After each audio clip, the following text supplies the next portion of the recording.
Alam mo ba na ang Africa at Asia ay punong-puno ng iba't ibang nakakabilib na bagay? Oo, at ilan sa mga pinakakahanga-hanga ay ang kanilang mga sinaunang gusali at templo. Dito mo din makikita ang di umano Tower of Babel. Bukod dito, makikita mo din dito ang Ziggurat of Ur na mahigit 4,000 taon nang nakatayo. At masisilayan mo din dito ang Tiger's Nest Monastery sa Bhutan na nakadikit sa gilid ng bundok na parang nakabitin sa ulap. At ilan pa lang yan sa mga tatalakayin natin sa video na ito. Dito mga kakaibang struktura naman ang tatalakayin natin. Pero bago tayo magsimula, huwag kalimutang i-like at i-subscribe ang ating channel. Malaking tulong ito para sa aming mga content creator. Maraming salamat at ngayon, simulan na natin. The Ziggurat of Ur. Marami ang naniniwala na ang Tower of Babel ay isa lang alamat mula sa Biblia. Isa lang daw itong kwento para ipaliwanag kung bakit nagkakaiba-iba ang wika ng tao. Pero ang hindi alam ng marami, totoo po itong umiral at sabi ng karamihan ay matatagpuan daw ito sa Iraq at ang anyo nito ay Ziggurat of Ur. Sa makatuwid ang Tower of Babel daw ay ang Ziggurat of Ur. Itinayo ito mahigit 4,000 years na ang nakalipas, mga 21st century BCE, isa itong napakalaking templong gawa sa magkakapatong na level. Ang sabi ng ilang mga tao na naniniwala sa alamat ay inalay daw ito kay Nana, ang Diyos ng buwan sa sinaunang Mesopotamia. Nagsimula ito bilang proyekto ni King Ur-Nammu, founder ng 3rd Dynasty of Ur, ngunit ang kanyang anak na si King Shulgi ang siyang nakatapos at nagpalawak dito. Ang Ziggurat ay hindi lamang lugar ng pagsamba. Isa rin itong simbolo ng relihiyon, politika at kahusayan sa arkitektura ng sinaunang lungsod ng Ur, na noon ay isa sa pinakamakapangyarihang lungsod sa buong Mesopotamia. Ang core nito ay gawa sa mud bricks, habang ang panlabas ay pinalakas ng baked bricks na pinagdikit gamit ang bitumen, isang tar-like substance na nagsilbing waterproofing laban sa pabago-bagong klima ng Mesopotamia. Isipin mo na lang, ang istruktura ay may habang 64 meters, width na 45 meters, at taas na higit 30 meters. Para sa kanilang panahon, ito'y isang engineering marvel. At upang makaakyat sa tuktok, kailangang dumaan pa sa ingranding hagdanan at ang tuktok nito ay isang templong nakalaan lamang para sa mga pari at elite. Sa paglipas ng panahon, ilang ulit na itong nasira at muling itinayo. Noong 6th century BCE, ipinarestore ito ni King Nabonidus ng Babylon at ginawa pang 7-level na tore. Noong 1920s naman ang British archaeologist na si Sir Leonard Woolley ang naghukay dito at nakapag-record ng mga ebidensya na isa itong malaking sentrong panrelihiyon noon. Maging si Saddam Hussein noong 1980s ay nag-utos din ng partial reconstruction dito upang muling ipakita ang sinaunang kaluwalhatian ng Iraq. Ngunit noong Gulf War ng 1991, nadamay ito at nagtamo ng pinsala mula sa mga bullet at bomba. Hanggang ngayon nakatayo pa rin ang Ziggurat of Ur. Isang paalala na maaring ang tinatawag na Tower of Babel ay hindi basta alamat kundi may ugat sa totoong kasaysayan. Tiger's Nest Monastery. Sa kabundukan ng Bhutan, may isang lugar na parang direktang hinugot mula sa alamat, ang Tiger's Nest Monastery o kilala rin bilang Paro Takchang. Isa ito sa pinaka-iconic at pinakamahalagang Buddhist site sa buong bansa. Matatagpuan ito sa gilid ng isang matarik na bangin sa itaas ng Paro Valley. Nasa taas na humigit kumulang 3,100 meters mula sa dagat. Mula rito, makikita ang napakagandang view ng kabundukan at kulay green na kagubatan.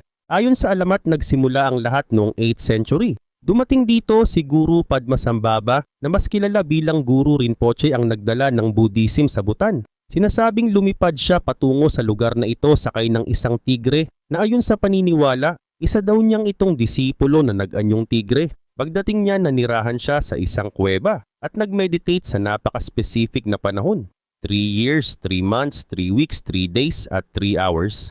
Sa panahong ito, sinabi niya na nilupig niya ang mga lokal na Diyos at Espiritu at ginabayan sila nito patungo sa Buddhism. Sa matagal na panahon, nanatili ang lugar bilang banal na kuweba para sa mga pilgrim. Ngunit noong 1692, ipinatayo ni Gyaltse Tenzin Rabge ang ika-4 na desi ng Bhutan, ang unang monasteryo sa paligid ng kuweba. Ang disenyo nito ay napakahusay. Tila ba kumakapit ang buong monasteryo sa gilid lang ng bundok. May 4 na pangunahing templo dito at meron ding iba't ibang tirahan ng mga monghe. At kung makikita mo ay pinagdugtong lang ito ng mga hagdang inukit mismo sa bato. Ang mga balkonahe naman nito ay nakadungaw sa bangin na nagbibigay ng magandang view ng buong Paro Valley. Ang arkitektura ay sadyang ginawa para magmukhang likas na bahagi ng bundok. Sa sobrang ganda at kakaibang lokasyon, marami ang nagsasabing ang bawat hakbang dito ay puno ng hiwaga, pananampalataya at kaba. Hanggang ngayon ang Tiger's Nest Monastery ay isa pa ring mahalagang lugar ng pagdarasal at pilgrimage. Bukod sa pagiging isang spiritual site, isa rin itong patunay ng matibay na pananampalataya at kahangahangang arkitektura ng Bhutan. May Meenakshi Amman Temple sa puso ng lungsod ng Madurai, Tamil Nadu, India, matatagpuan ang isa sa pinakamalaki at pinakakahangahangang templo sa buong mundo, ang Meenakshi Amman Temple. Hindi lamang ito isang lugar ng pagsamba, kundi isa ring simbolo ng art, kultura at pananampalatayang Hindu. Ang templo ay nakatalaga kay Goddess Meenakshi, isang makapangyarihang anyo ni Parvati, at kay Lord Sundareshwarar na isang anyo naman ni Shiva. Sinasabing ang pinagmulan ng templong ito ay napakalayo na sa kasaysayan at nabanggit pa sa Tamil Sangam literature noong 6th century CE. Ibig sabihin, higit ng 1,000 taon na itong itinuturing na sentro ng spirituality.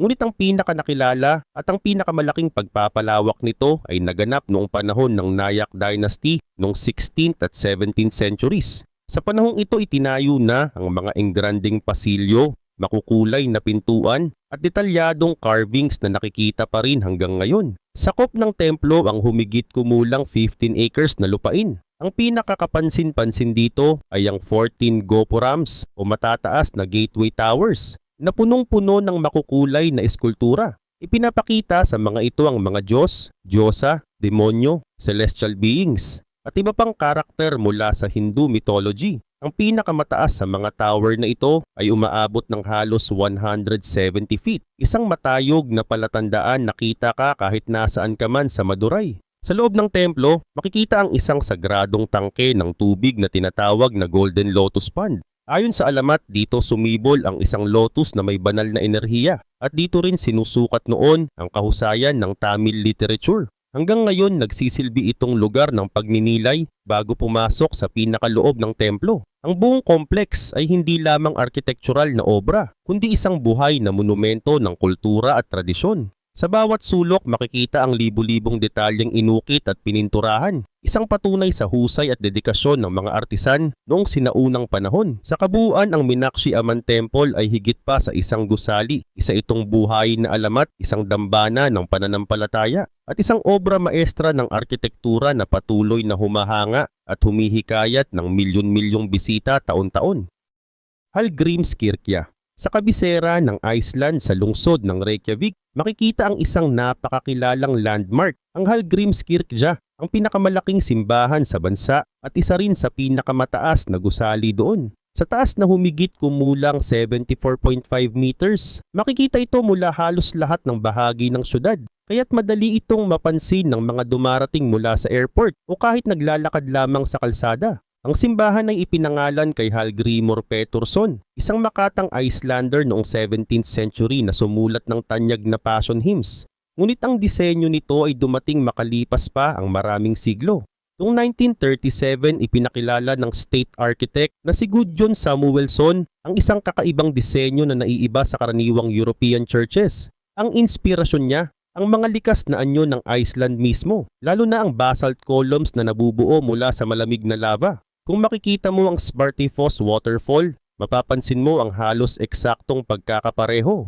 Nagsimula ang konstruksyon noong 1945, ngunit dahil sa matinding klima at laki ng proyekto, tumagal ito ng higit 4 na dekada. Natapos lamang ang buong simbahan noong 1986. Ang disenyo ng Hallgrímskirkja ay kakaiba. Parang isang gusaling hinulma mismo mula sa lava na tumigas. Malalaki at kurbadong estruktura ang nakadisenyo para umangat patungo sa langit. Kaya tila isa itong monumentong nilikha ng kalikasan at tao ng magkasama. Sa loob mapapansin na mas simple ito kumpara sa iba pang katedral sa Europe. Walang makukulay na stained glass o marangyang palamuti. Malinis ang linya ng arkitektura, open ang espasyo at payapa ang atmosphere. Ngunit may isang tampok na namumukod tangi, ang napakalaking pipe organ na nilikha ng German organ maker na si Johannes Kleis. Ang organ na ito ay may taas na 15 meters, may bigat na 25 tons at may higit sa 5,000 pipes. Kaya nitong lumikha ng tunog mula sa pinakabanayad hanggang sa tunog na parang lindol, dahilan para ginagamit din ng simbahan hindi lang sa misa kundi sa malalaking konsyerto.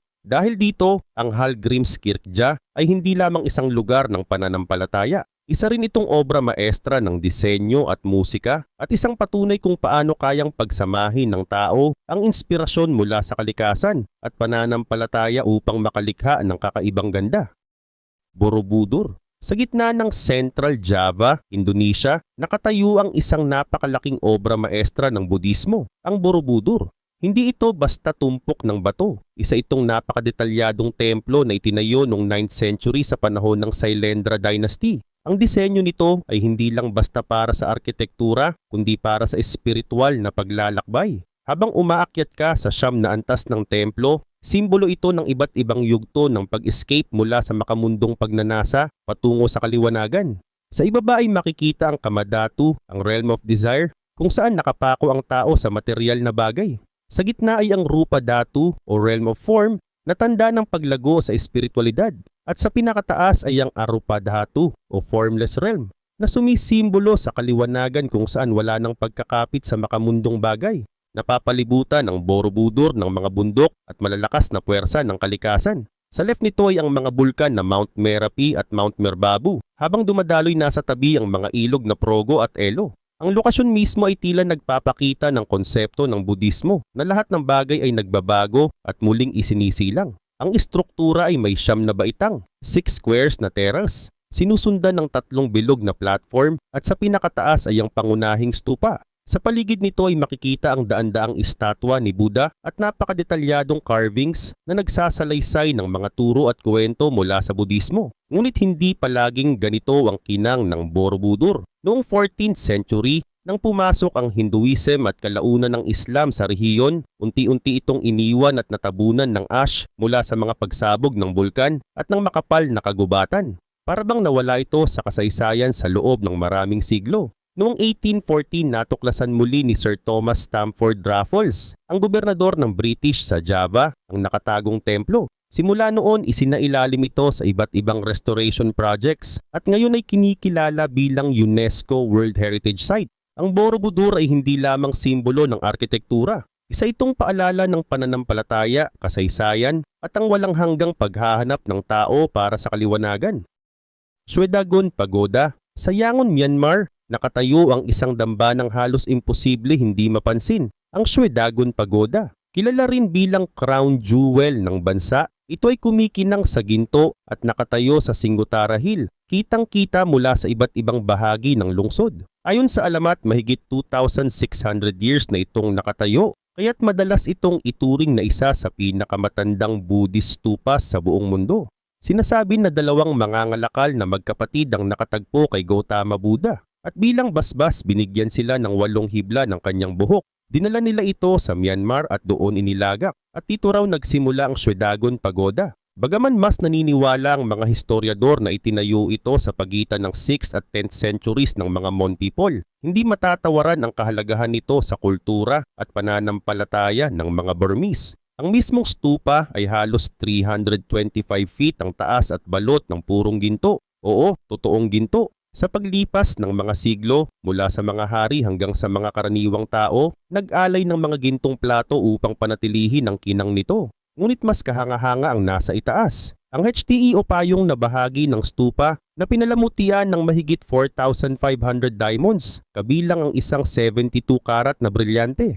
Hindi lang ang pangunahing stupa ang nakamamangha. Buong complex ay puno ng mas maliliit na templo, estatwa, shrine at detalyadong carvings. Bawat sulok ay nagsasalaysay ng mahigit 2,500 years ng kasaysayan at pananampalataya ng Myanmar. Hanggang ngayon milyon-milyong deboto at turista ang dumadayo rito taon-taon. Sa umaga man o sa paglubog ng araw, ang gintong pagoda ay kumikislap na tila isang malaking ilaw na sumisimbolo ng pananampalataya, kasaysayan at pagkakakilanlan ng Myanmar. Notre Dame Cathedral. Sa gitna ng Paris, France, nakatayo ang isa sa pinakatanyag na gusaling pangrelihiyon at obra maestra ng Gothic architecture, ang Notre Dame Cathedral. Hindi lang ito simpleng simbahan. Ito ay simbolo ng kasaysayan ng Paris at saksi sa mahahalagang pangyayari ng bansa sa loob ng halos isang milenyo. Nagsimula ang konstruksyon nito noong 1163 sa pamumuno ni Bishop Maurice de Sully at natapos halos isang siglo pagkatapos, bandang 1260. Ang istruktura ay agad namang naging kahanga-hanga dahil sa mga detalyadong eskultura, matataas na spire at napakalalaking stained glass windows.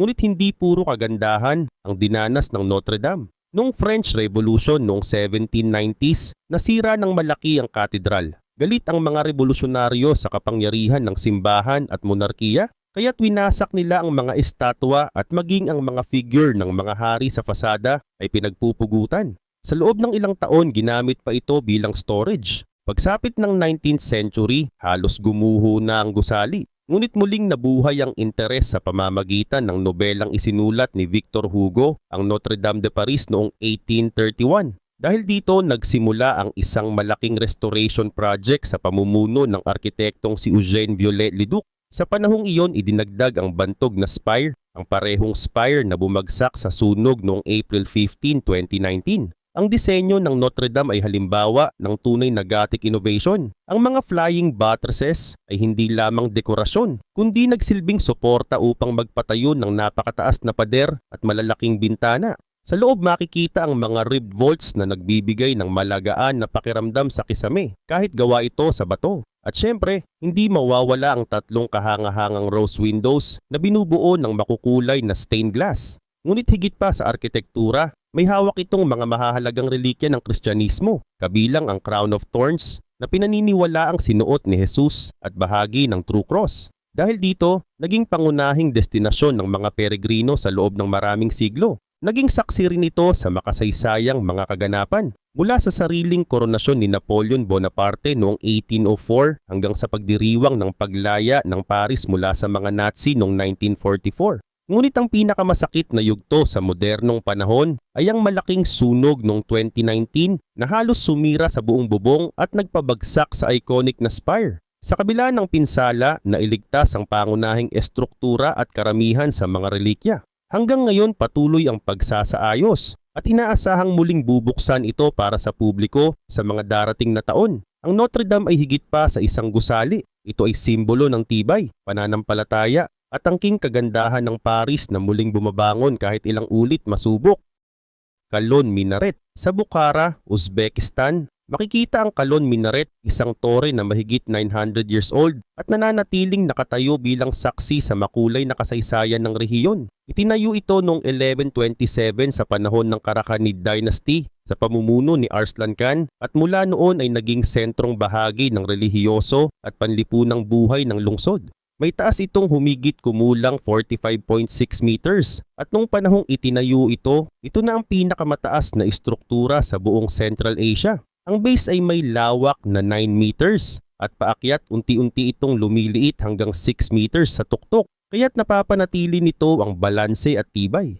Gawa ito sa baked bricks at bawat bahagi ay pinalamutian ng masaselang geometric patterns at inscription gamit ang Kufic script. Ang pinakaprominenteng bahagi ng disenyo ay ang 16 arched windows sa itaas na nakapailalim sa isang detalyadong cornice na tinatawag na sharafa. Hindi lamang ito pandekorasyon, idinisenyo rin ito para mas maging epektibo sa pagpapalaganap ng tawag sa panalangin mula sa kalapit na Kalan Mosque. Sa loob may makitid na spiral staircase na umaakyat hanggang sa tuktok kung saan minsan nakatayo ang muezzin upang tawagin ang mga tao sa pagdarasal. Ngunit higit pa sa relihiyosong gamit, ang Kalon Minaret ay nakakuha ng isang nakakatakot na bansag noong nakaraan. Tinawag itong Tower of Death. Sa ilang yugto ng kasaysayan, ginagamit umano ang tuktok ng tore bilang lugar ng parusa kung saan itinatapon pababa ang mga kriminal. Ang reputasyong ito ay lalo pang nagpatibay sa misteryo at pangamba na bumabalot sa istrukturang ito. Sa kabila ng maraming digmaan at pananakop, kabilang na ang pagbagsak ng Mongols na natili itong nakatayo. Isa itong patunay ng husay ng mga sinaunang engineer at arkitekto ng Bukhara. Hanggang ngayon ang Kalon Minaret ay nangingibabaw sa skyline ng lungsod at bahagi pa rin ng sentrong pangrelihiyon ng kompleks na kinabibilangan ng Kalan Mosque at Miri Arab Madrasa. Sa kasalukuyan, isa itong UNESCO World Heritage Site at isa sa mga pinakakilalang simbolo ng Uzbekistan. Hindi lamang ito tanda ng nakaraan, kundi buhay na paalala ng koneksyon ng rehiyon sa relihiyon, kultura at art ng arkitektura sa loob ng halos isang milenyo. Skellig Michael. Sa seashore ng County Kerry, Ireland, matatagpuan ang isang maliit ngunit napaka-misteryosong isla na tinatawag na Skellig Michael. Mula sa malayo, parang isang matarik na bato lang ito na nakalutang sa gitna ng Atlantic Ocean. Pero sa ibabaw ng matatarik nitong bangin ay nakatago ang isa sa pinakakakaibang monasteryo sa buong mundo. Itinatag ito ng mga Gaelic Christian monks noong pagitan ng 6th at 8th centuries at ginawa nilang tirahan ang napakailap na lugar na ito.